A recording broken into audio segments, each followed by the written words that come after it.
A man was waiting at an airport for a long-distance flight. His flight was delayed, and so he had a little spare time. He saw a deal on some cookies and thought he should treat himself. He bought quite a few cookies because he thought it might be quite a long delay. He took a seat near a man and started to read the magazine he also picked up earlier. He exchanged a glance with the other man and then tried to avoid eye contact as he went back to reading. While he was engrossed in his magazine, he happened to see that the man sitting beside him boldly grabbed a cookie from the container.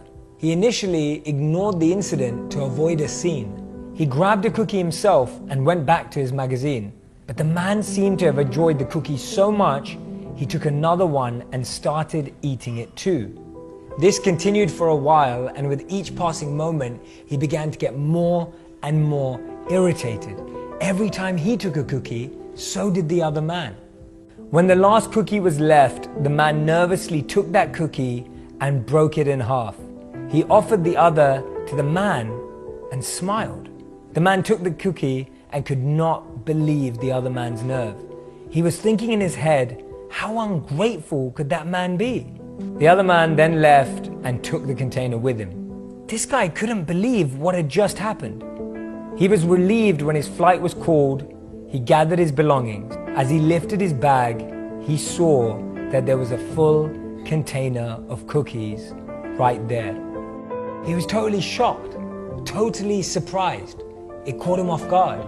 He thought to himself, if my cookies are here, then wait, those cookies were his.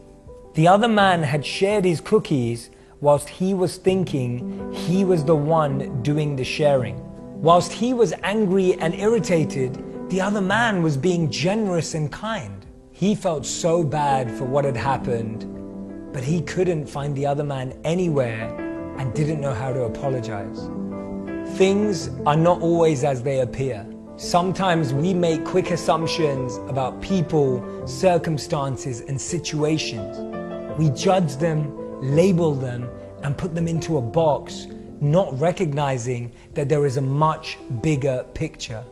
Sometimes we meet someone in a particular state, stage, or phase of their life and stereotype them to be a certain way. Don't be so quick to judge.